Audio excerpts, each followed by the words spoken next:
नमस्कार। आज की बात में आपका स्वागत है। सबसे पहले आप सबको आने वाले साल की बहुत बहुत शुभकामनाएं। इंडिया टीवी की तरफ से, हमारे पूरे परिवार की तरफ से आपको नया साल बहुत बहुत मुबारक।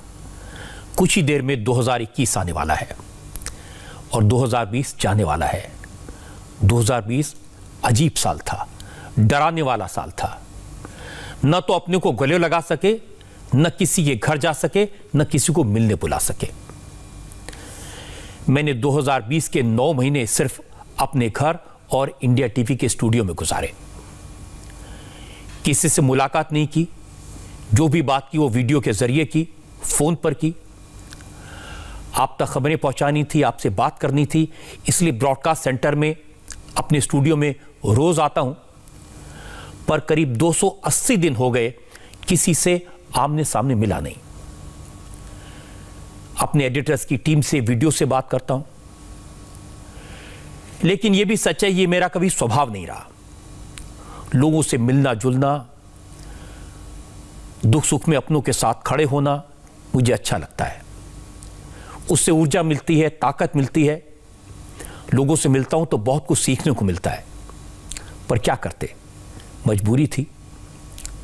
मुझे याद है जब कोरोना शुरू हुआ था तो सलमान खान ने मुझसे कहा कि सर ये टाइम ऐसा है, जो डर गया वो बच गया। तो डर कर रहे, सब लोग डर कर रहे। न किसी की शादी में जा सके, न किसी की अंतिम यात्रा में कंधा दे सके। जिंदगी जीने का तरीका बदला, मरने का तरीका भी बदल गया। अब कुछ ही देर में नया साल आने वाला है। आइए मिलकर दुआ करें कि इस साल में डर मिट जाए, ये पाबंदियां हट जाएं, हम अपनों का हाथ थाम सके। जो तकलीफ में है उसे सीने से लगाकर हिम्मत दें। जो खुशियां मनाना चाहता है उसके साथ हम उसके उत्सव में शामिल हो सकें। तो आइए नए साल की बात की शुरुआत करते हैं अच्छी खबर से। और अच्छी खबर यह है कि हमारा देश नए साल का स्वागत कोरोना के वैक्सीन के साथ करेगा। 2 जनवरी से पूरे देश में वैक्सीनेशन का ड्राई रन शुरू हो जाएगा और उम्मीद है कि नए साल के दूसरे हफ्ते से वैक्सीनेशन का काम शुरू हो जाएगा। आज प्रधानमंत्री नरेंद्र मोदी ने देश को कोरोना से लड़ाई का अपडेट दिया। राज्यों से वैक्सीनेशन के लिए पूरी तरह तैयार रहने को कहा। मोदी ने कहा कि वैक्सीन के लिए इंतजार खत्म होने वाला है। वैक्सीन को अप्रूवल देने वाला सरकार का पैनल एस्ट्राजेनेका और बायोटेक की वैक्सीन की कल रिव्यू करेगा। इस बीच फाइजर की तरफ से भी वैक्सीन की प्रेजेंटेशन दी जाएगी। इन सभी कंपनियों ने अपनी अपनी वैक्सीन की इमरजेंसी यूज के लिए भारत सरकार से मंजूरी मांगी है। लगता है कि आत्मनिर्भर भारत के जमाने में पहला शॉट स्वदेशी वैक्सीन का होगा। मोदी ने कहा कि देश में बनी वैक्सीन देश के लोगों तक सबसे पहले पहुंचे, इसके लिए तैयारियां जोरों पर हैं। अच्छी खबर आने वाली है, बुरा साल बीतने वाला है, अच्छा साल आने वाला है। साल 2020 में संक्रमण की निराशा थी, चिंताएं थी,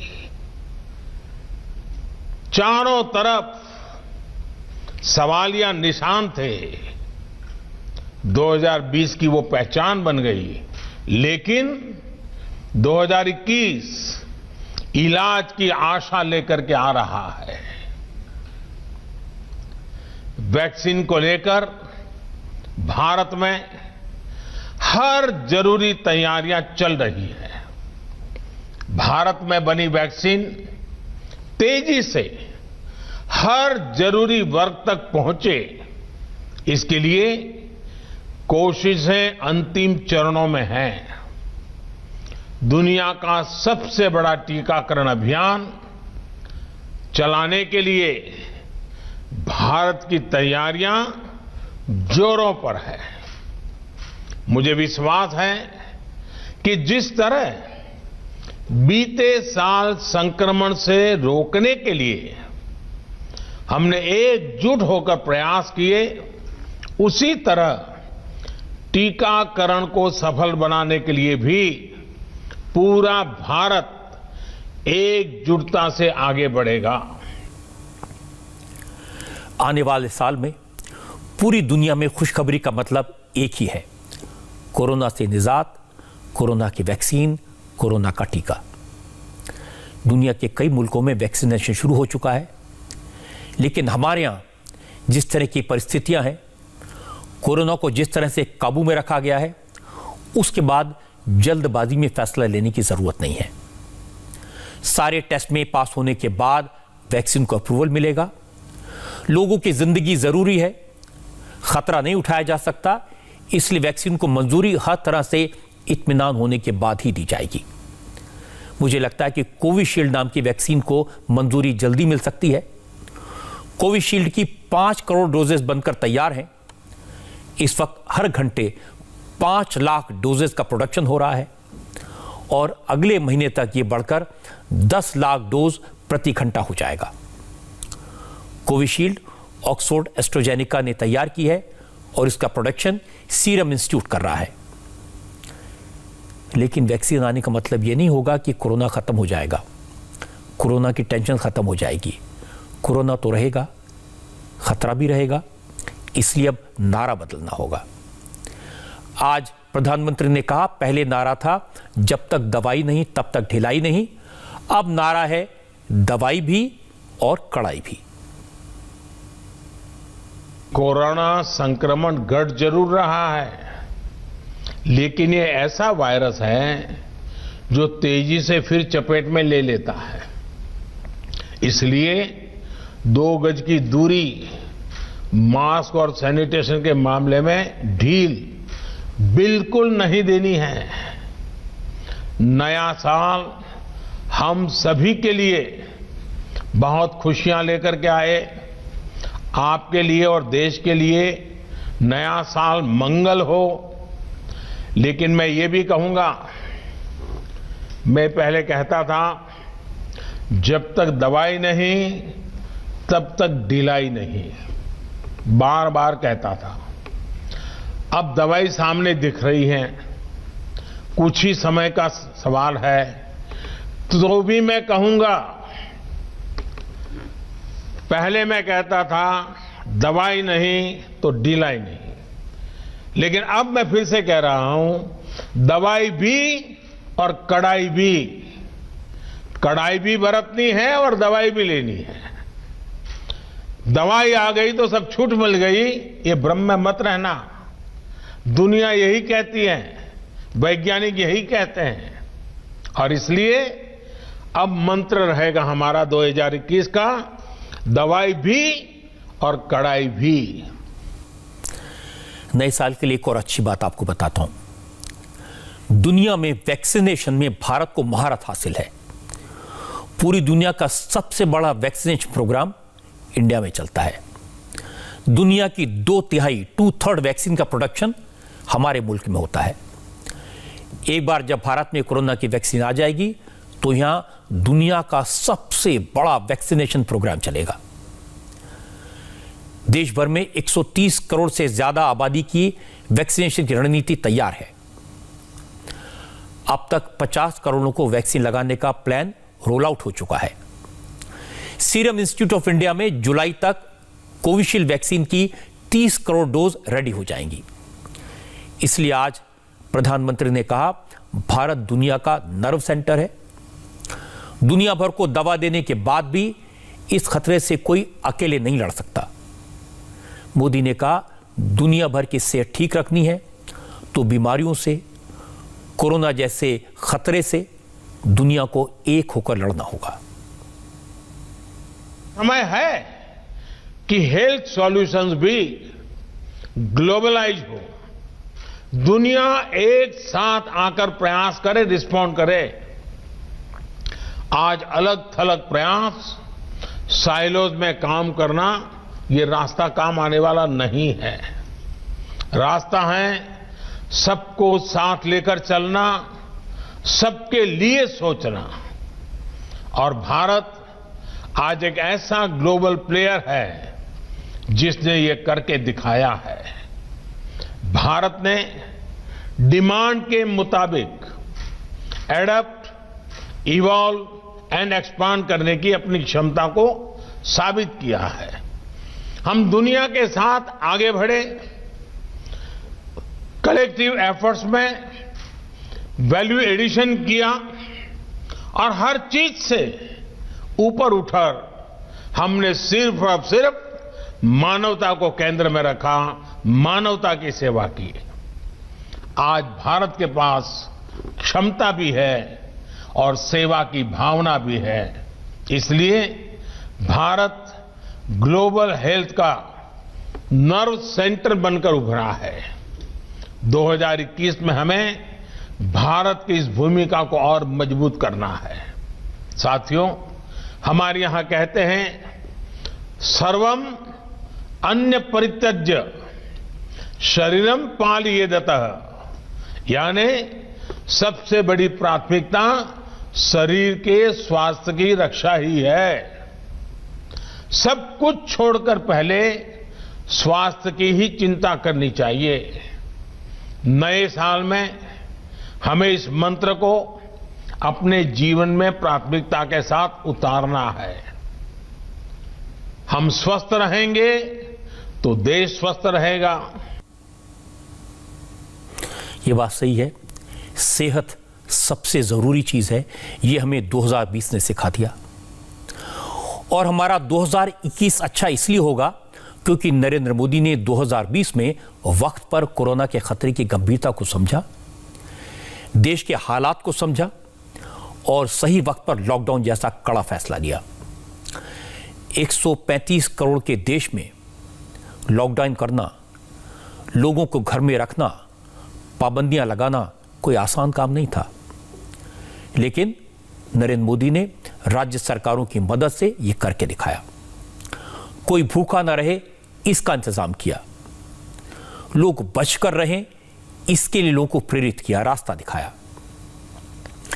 10 महीने में 10 बार देश को संबोधित किया। यही लीडर का काम होता है। इसी का नतीजा है कि आज हमारे देश में हालात काबू में हैं। America, Britain, France, Italy, Iran, Spain जैसे बड़े ताकतवर माने जाने वाले देशों से हमारे मुल्क में हालात बेहतर हैं। दूसरे मुल्क हमारी तरफ मदद के लिए देख रहे हैं। भारत ने अमेरिका की दवाई में मदद की, दुनिया को रास्ता दिखाया और इसलिए दुनिया ने नरेंद्र मोदी की रणनीति की तारीफ की। ये भारत की तारीफ है, ये भारत की देश की जनता की तारीफ है।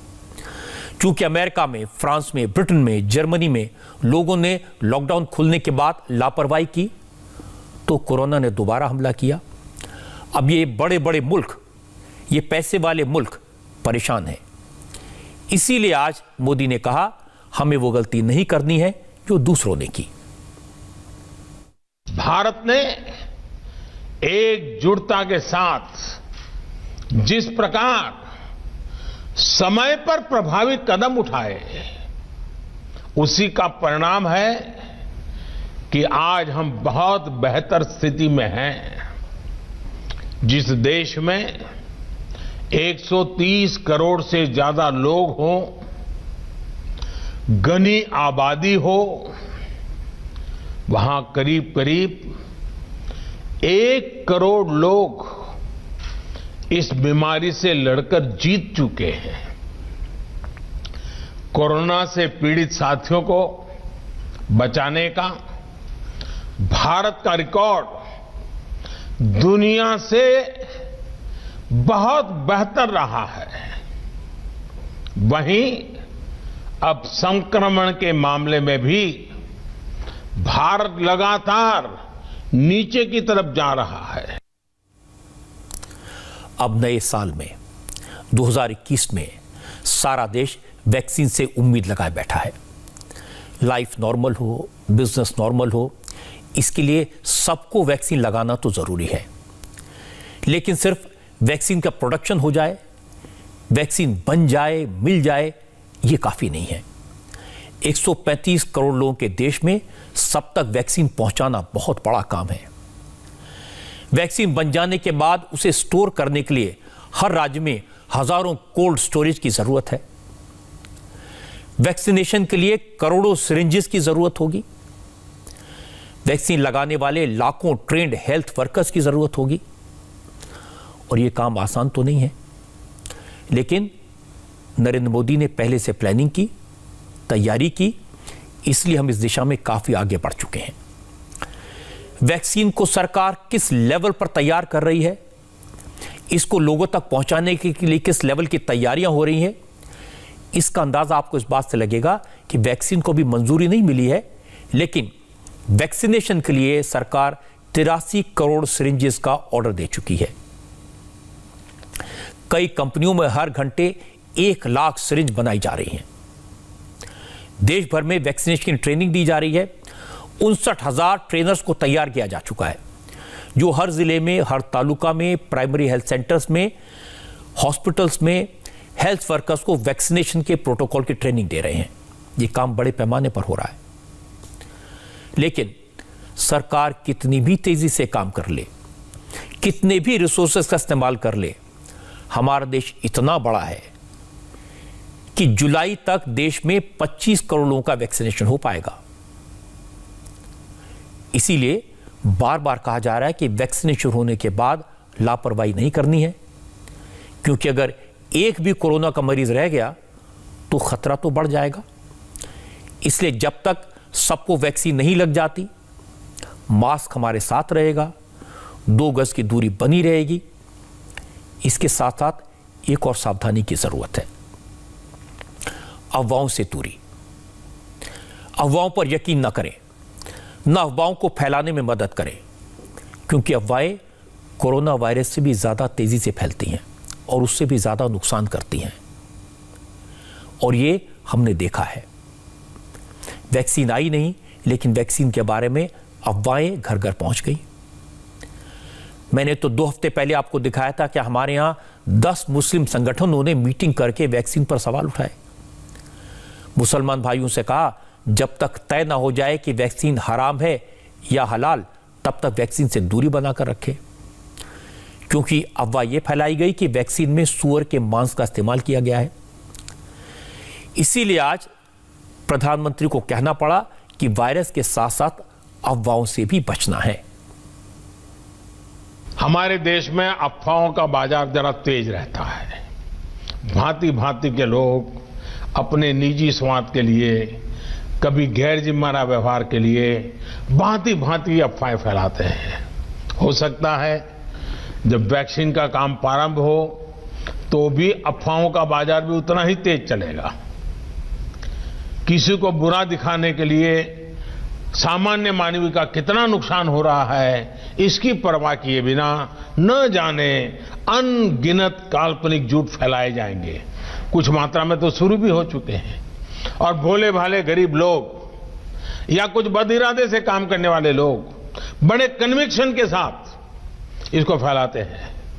मेरा देशवासियों से आग्रह होगा कि कोरोना के खिलाफ एक अनजान दुश्मन के खिलाफ लड़ाई है। अफवाहों के बाजार गर्म न होने दें।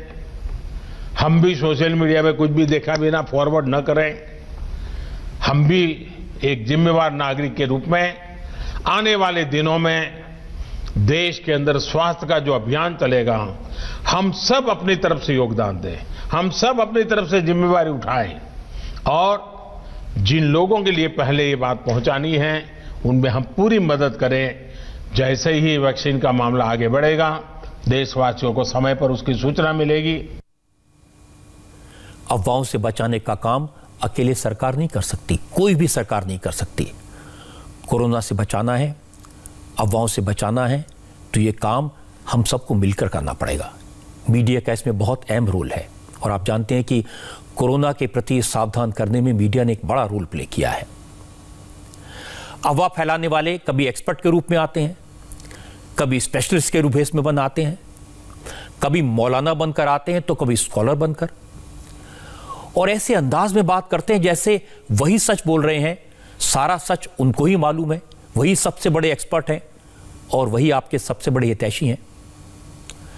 मैंने आपको बताया था कि रजा एकेडमी के लोगों ने मुंबई में 10 मुस्लिम संगठनों की मीटिंग बुलाई और वैक्सीन को लेकर बयानबाजी की, लोगों के मन में कंफ्यूजन क्रिएट किया, और अब एक कदम आगे बढ़ गए।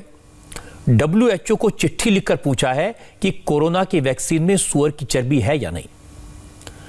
आज रजा एकेडमी के मौलाना खलीलुर रहमान ने बड़ी मासूमियत से कहा वो वैक्सीन के खिलाफ नहीं है, इसीलिए तो WHO से पूछा है जब तक जवाब नहीं मिलेगा तब तक तो मुसलमानों को वैक्सीन लगाने से परहेज करना चाहिए।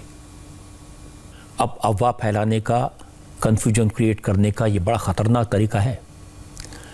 ये मौलाना तो कहेंगे उन्होंने न किसी को भड़काया, न ये कहा कि वैक्सीन में सूअर की चर्बी है, न मुसलमानों को वैक्सीन लगाने से मना किया। उन्होंने तो बड़े इनोसेंटली सिर्फ सवाल पूछे। लेकिन मौलाना ये जानते होंगे कि उनकी पिछली मीटिंग के बाद और आज के बयान के बाद कितने व्हाट्सएप मैसेजेस सर्कुलेट हुए। जब तक WHO की मोहर न लगे तब तक वैक्सीन मत लगाओ, ये मैसेज कितना फैला। वैक्सीन में सूअर की चर्बी हो सकती है, ये अफवाह कितनी ज्यादा तेजी से फैली। मुझे लगता है मौलाना खलीलुर रहमान जैसे लोगों को जमीयत उलेमा हिंद के जनरल सेक्रेटरी मौलाना महमूद मदनी की बात सुननी चाहिए। मौलाना मदनी से हमने यही सवाल पूछा था, क्या मुसलमानों में कोरोना वैक्सीन को लेकर कुछ गफलत है, कंफ्यूजन है, मुसलमानों को क्या करना चाहिए? तो मौलाना महमूद मदनी ने कहा, वैसे तो इस्लाम में जो चीज़ जायज़ नहीं है वो नहीं करनी चाहिए, लेकिन जब और कोई ऑप्शन नहीं रह जाए, जान पर बनाएगी, तो फिर हलाल और हराम का फर्क भूलना बेहतर होगा। मेरी एक बात बहुत साफ है कि इसमें दो चीजें देखनी चाहिए। एक चीज ये देखनी होगी, हमें ये इख्तियार नहीं है कि हम किसी हलाल चीज को हराम कह दें या हराम चीज को हलाल कह दें, ये हमारा इख्तियार नहीं है। दूसरा एक ये पोजीशन है कि आदमी के, इंसान के लिए, इंसानियत के लिए, मानवता के लिए एक बड़ी चुनौती बनकर ये पिछले 8-9 महीनों से खड़ी है। ये चीज, लाखों लोग मर गए। तो ऐसे में जल्दबाजी नहीं करनी चाहिए, यानी हम लोगों को भी इसको हराम कहने में या इसके मुखालिफत करने में, इसका विरोध करने में जल्दबाजी नहीं करनी चाहिए।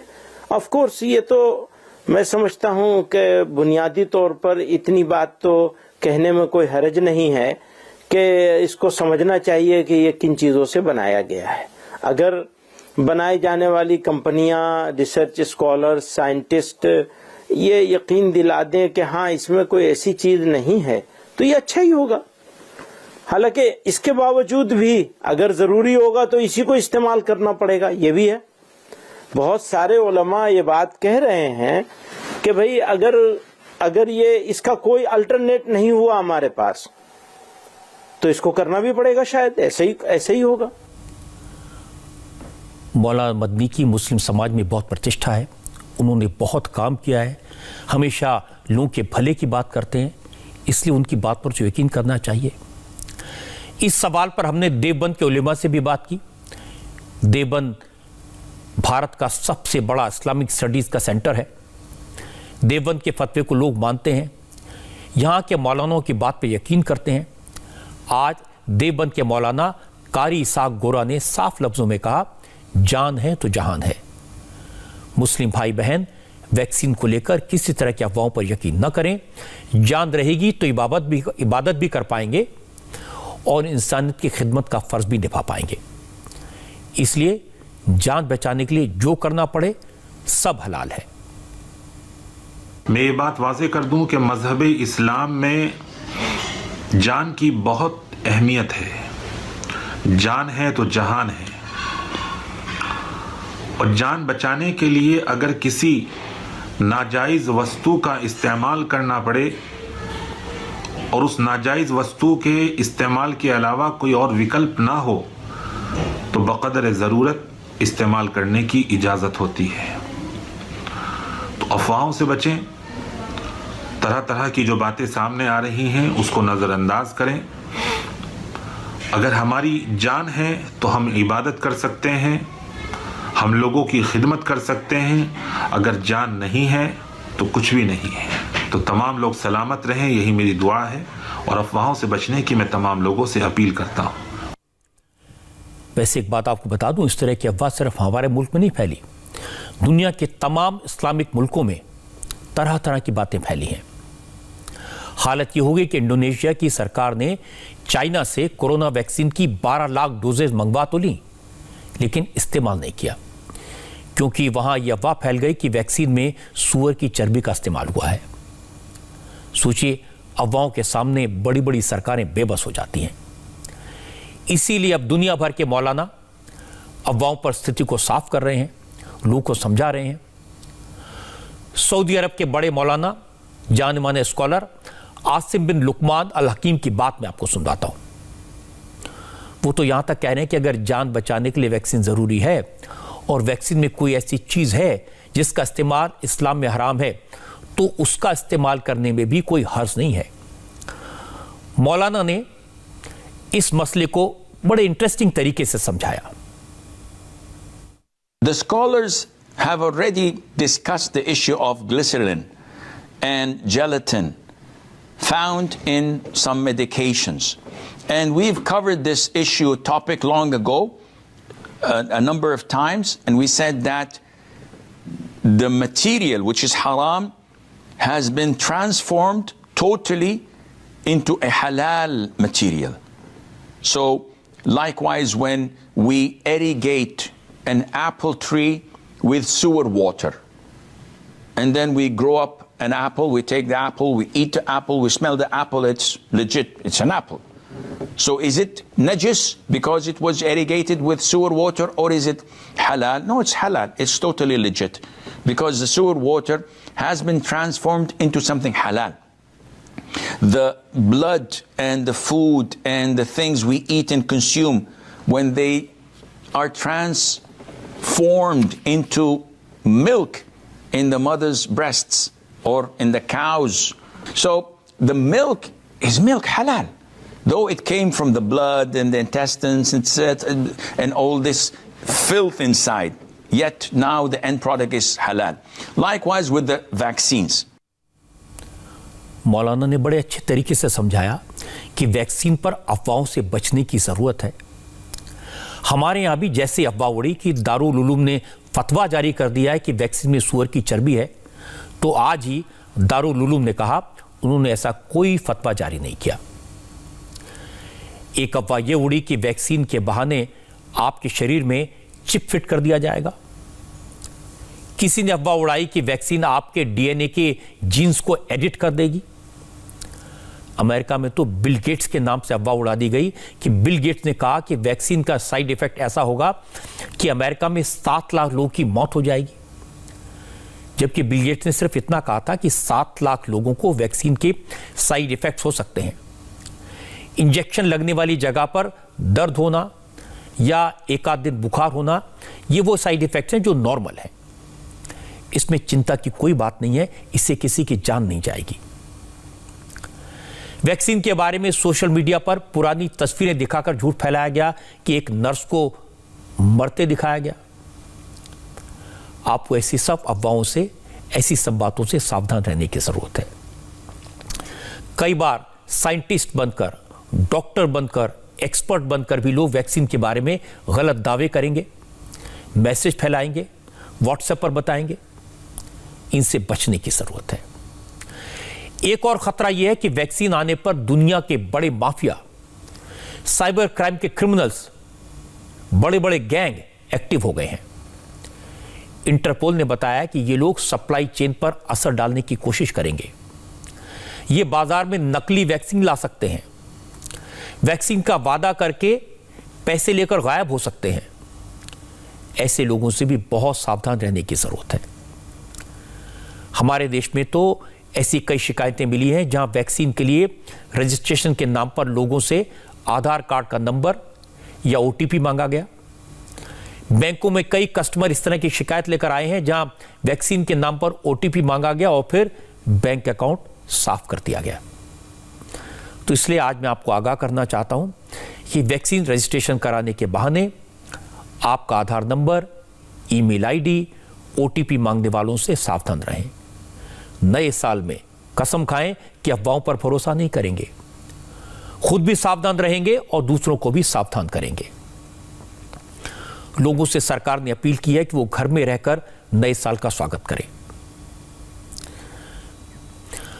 2020 का सबसे दुखदाई काम रहा 36 दिन से चल रहा किसान आंदोलन। उम्मीद तो थी कि ये साल के जाते जाते आंदोलन खत्म हो जाएगा, कोई रास्ता निकल जाएगा, लेकिन नहीं निकला। और 2020 ऐसा साल है कि जाते जाते जिस बात का डर था आज वो हो गया। कुछ लोगों ने किसानों के आंदोलन को बदनाम करने की कोशिश की। दिल्ली बॉर्डर पर शांति थी, लेकिन हरियाणा राजस्थान के बीच शाहजहांपुर बॉर्डर से हिंसा की तस्वीरें आई। किसान आंदोलन में शामिल कुछ लोगों ने अचानक जोर जबरदस्ती से अपने ट्रैक्टर्स के साथ हरियाणा में घुसने की कोशिश की। पुलिस ने बैरिकेड लगाए हुए थे। अब तक पुलिस और किसानों के बीच एक अंडरस्टैंडिंग थी, लेकिन आज मौके पर तैनात पुलिस वाले भी उस वक्त हैरान रह गए जब अचानक 2-3 दर्जन ट्रैक्टर्स पुलिस के बैरिकेड्स को तोड़ते हुए आगे बढ़ने लगे। काफी देर तक हंगामा हुआ। पुलिस वालों ने प्रोटेस्ट करने वालों को रोका, जिसके बाद ये लोग वायलेंट हो गए। हंगामा करने वाले ट्रैक्टर्स पर सवार थे, नारेबाजी कर रहे थे, हाथों में लाठी डंडे लिए हुए थे। पुलिस वालों ने प्रोटेस्ट करने वालों को समझा बुझाकर वापस भेजने की कोशिश की, लेकिन प्रदर्शन करने वालों ने बैरिकेड तोड़ दिए। इस दौरान शाहजहांपुर बॉर्डर पर टेंशन इतनी बढ़ गई कि पुलिस वालों ने हंगामा करने वालों पर सख्ती तो नहीं की, लेकिन हालात को काबू में करने के लिए वाटर कैनन का इस्तेमाल किया, टीयर गैस के गोले भी छोड़े।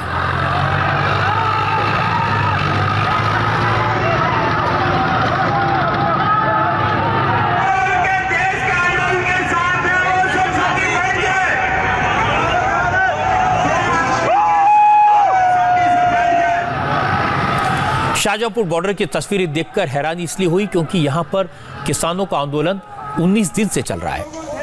अभी तक कभी किसी तरह की अशांति की, किसी तरह के हंगामे की खबर नहीं आई थी, लेकिन आज किसानों के बीच अचानक ऐसे लोग पहुंच गए जो दिल्ली की तरफ जाने के लिए नारेबाजी करने लगे।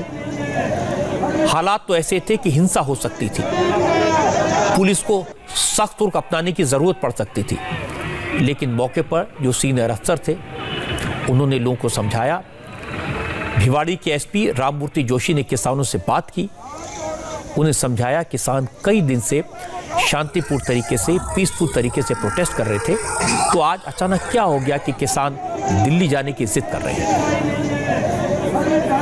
ये बता दें पहले तो किसकी अगवानी में आए हो आप? कौन हमेशा किसान है जी, हमारा कोई नेता नहीं है जी। आपका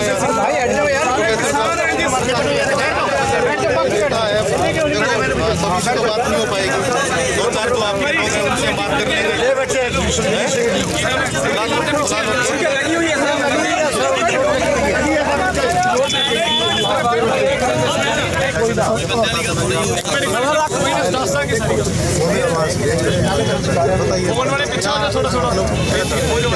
एकदम सारे शांति से बैठे हुए थे इतने दिन से, फिर आज क्या ऐसी बात हो गई कि शांति से जा रहे हैं? हम ना तो पहले शांत हम ऊपर से शांत है, मन में हमारी काम हुआ है दिल्ली जाने के लिए अपनी तैयारी की है और हम दिल्ली जाएंगे। और ये हमारा एक मन में दृढ़ निश्चय है, दृढ़ संकल्प है, हम दिल्ली पहुंचेंगे क्योंकि हमने अरदास की हुई है, हम दिल्ली जाएंगे। ये हमारा ये विषय है। ये बात समझना ज़रूरी है। कुछ लोग ऐसे हैं जो माहौल को ख़राब करने की कोशिश कर रहे हैं। ऐसा किसान आंदोलन में कई बार देखा गया है। टीकरी बॉर्डर पर देश के टुकड़े टुकड़े करने वालों के नारे लगाए गए थे, उनकी रिहाई की मांग की गई थी, उनके पोस्टर लहराए गए थे।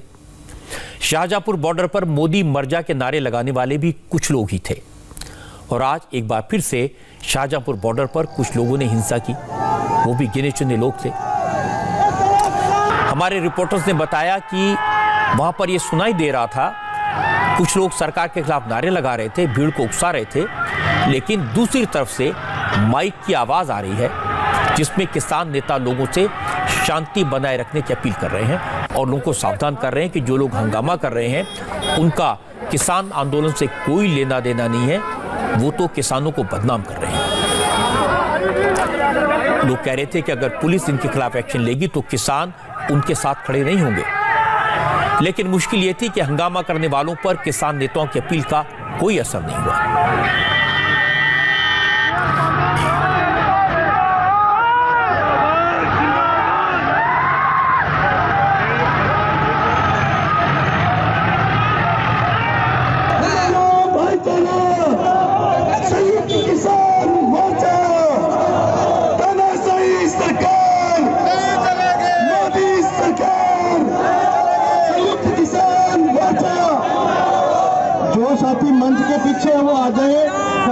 बात होगी, किसान संगठनों की कोई जिम्मेदारी नहीं है। जो मंच से पीछे है वो साथी या तो पीछे आ जाए, कल को कोई बात होगी हमारी कोई जिम्मेदारी नहीं होगी, हम उनसे निवेदन कर रहे हैं। शाहजहांपुर बॉर्डर पर यह हंगामा, ये हिंसा, ये नारेबाजी कुछ देर चली। करीब 20 ट्रैक्टर जबरदस्ती हरियाणा में घुस गए। इसके बाद पुलिस के सीनियर अफसरों ने और किसान नेताओं ने माहौल को शांत करवाया। हंगामा खत्म होने के बाद किसान नेताओं ने कहा उनका प्रदर्शन शांतिपूर्वक जारी रहेगा। कुछ लोगों ने हंगामा किया था, लेकिन यहाँ बैठे प्रोटेस्ट करने वाले सिंघू बॉर्डर पर और टीकरी बॉर्डर पर बैठे किसान नेताओं के फैसले के मुताबिक प्रोटेस्ट करेंगे।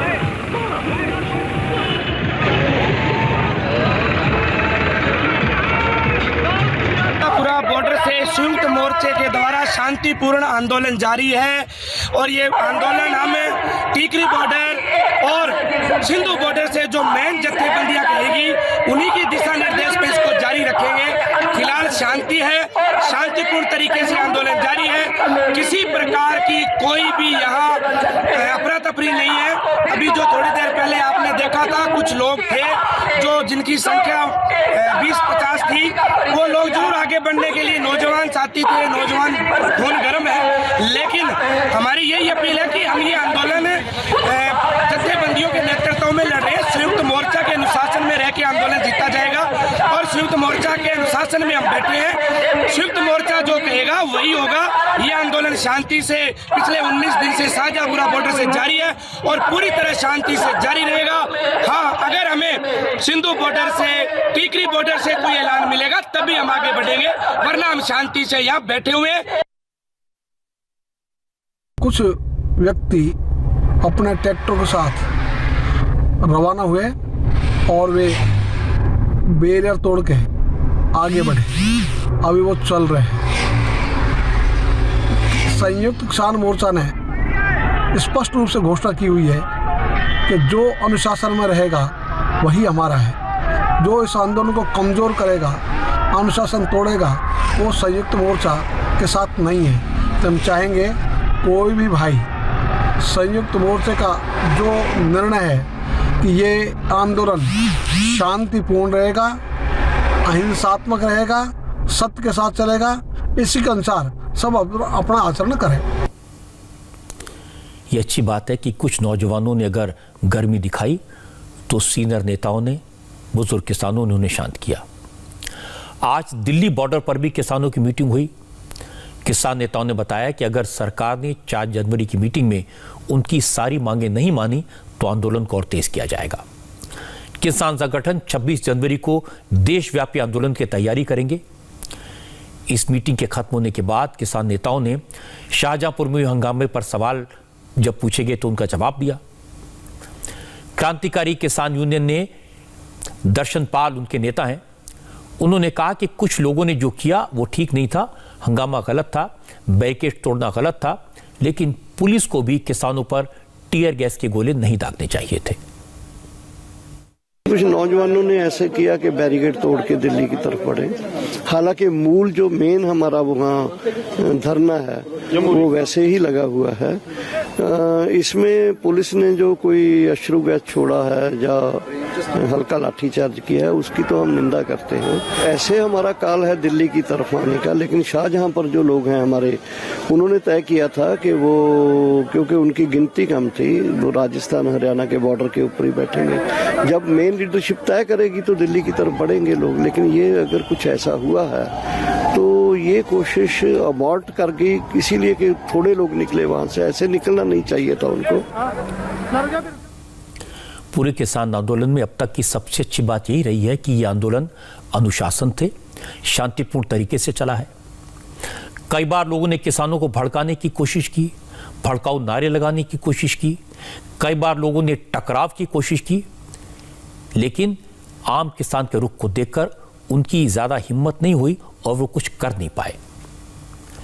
कल भी जब किसान की मंत्रियों के साथ बातचीत खत्म हुई तो किसान संगठनों के नेताओं ने बड़े साफ साफ लफ्जों में कहा था कि वो अपना आंदोलन शांतिपूर्ण तरीके से चलाएंगे। इसीलिए उन्होंने आज के लिए प्लान की गई ट्रैक्टर रैली को कैंसिल कर दिया था। लेकिन कुछ लोग ऐसे हैं जिन्हें ये बात रास नहीं आई। उन्हें ठीक नहीं लगा कि किसानों और सरकार के बीच अच्छे माहौल में बात कैसे हो गई। कुछ लोग ऐसे हैं जिन्हें यह बात बर्दाश्त नहीं होगी कि 4 तारीख को बातचीत में कोई बीच का रास्ता निकल आए, इसलिए वो हिंसा का सहारा ले सकते हैं। इससे सबको सावधान रहने की जरूरत है। उम्मीद तो करनी चाहिए कि नए साल में धरने पर बैठे किसान अपने घर लौटें, अपने परिवार के पास जाएं। नए साल में सरकार किसानों की मांगों पर पॉजिटिव माइंड से विचार करे। पंथी दल लेफ्ट पार्टीज किसानों के नाम पर कैसी राजनीति कर रहे हैं, इसका एक एग्जाम्पल केरल की विधानसभा में आज दिखाई दिया। केरल विधानसभा ने आज केंद्र सरकार के 3 कृषि कानूनों को रद्द करने की मांग वाला एक प्रस्ताव पारित किया। प्रस्ताव में तीनों कानूनों को किसान विरोधी और उद्योगपतियों के फायदे वाला कानून बताया गया। इस प्रस्ताव को पारित करने के लिए केरल की सरकार ने विधानसभा का स्पेशल सेशन बुलाया। पिनरई विजयन सरकार के प्रस्ताव का विधानसभा के सभी मेंबर्स ने समर्थन किया। बीजेपी ने कहा कि केरल की सरकार सिर्फ सियासत कर रही है। केरल में न तो मंडियां हैं और न ही वहां एमएसपी का सिस्टम है। ऐसे में इस तरह के प्रस्ताव का कोई मतलब नहीं है। If Kerala government is so particular that every farmer should sell his produce in the AP as per the APMC Act, Kerala should enact such a law. Kerala doesn't have such a law. So this law is not at all contradictory to the present situation that is existing in Kerala. So I don't understand why they are passing a resolution which has nothing connected with the situation in Kerala. BJP के नेता जो कह रहे हैं वो सच तो है। केरल में एपीएमसी नहीं है क्योंकि केरल में गेहूं और धान की खेती होती ही नहीं।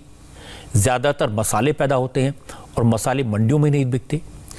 इसलिए ये तो सही है कि इस तरह के प्रस्ताव सिर्फ सियासत के लिए रखे गए, लेकिन मजे की बात है कि सियासी मजबूरी बीजेपी की भी है। इसीलिए बीजेपी जिस प्रस्ताव को दिल्ली में दिखावा बता रही है, उस प्रस्ताव को बीजेपी के विधायक ने भी असेंबली में सपोर्ट कर दिया। हालांकि बाद में उन्होंने काफी लंबा चौड़ा क्लैरिफिकेशन दिया। इसकी विदाई बस होने ही वाली है। लोग नए साल के स्वागत के लिए तैयार हैं। दुनिया के कई देशों में नए साल का आगाज हो चुका है। जश्न है, लेकिन अंदाज अलग है। पूरी दुनिया में नए साल के जश्न पर भी कोरोना का असर दिखाई दे रहा है। आतिशबाजी तो हो रही है, लेकिन लोगों की भीड़ नहीं है। लोग अपने घर से ही आतिशबाजी का लुत्फ ले रहे हैं। न्यूजीलैंड के ऑकलैंड से हैप्पी न्यू ईयर की बेहद सुंदर तस्वीरें आई हैं। शानदार आतिशबाजी के जरिए नए साल का वेलकम किया जा रहा है। हर साल 31 दिसंबर को यहां हजारों लोगों की भीड़ होती है, लेकिन आज सड़कें वीरान हैं। ऑस्ट्रेलिया में सिडनी का न्यू ईयर पूरी तरह से दुनिया में अपने जोश और जुनून के सेलिब्रेशन के लिए मशहूर है, लेकिन इस बार सिडनी हार्बर भी सुनसान था। सिडनी रंगीन रोशनी से जगमगा रही है, लेकिन न पार्टी का शोर है न म्यूजिक पर थिरकते लोग।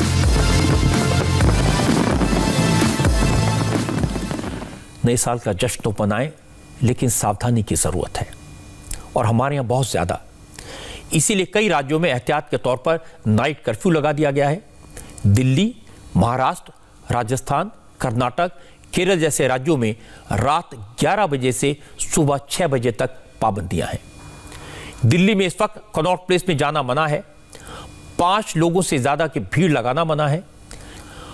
और मैं भी आपसे ये कहूंगा कि नए साल का स्वागत करें, लेकिन यह न भूलें कोरोना का खतरा अभी भी आसपास है। पूरी दुनिया में नए साल का जश्न कैसे मनाया जा रहा है, इसकी तस्वीरें आप इंडिया टीवी पर घर बैठे देख सकेंगे रात 11 बजे से। तो नए साल का स्वागत इंडिया टीवी की स्पेशल कवरेज के साथ कीजिए। एक बार फिर आपको नए साल की बहुत बहुत शुभकामनाएं।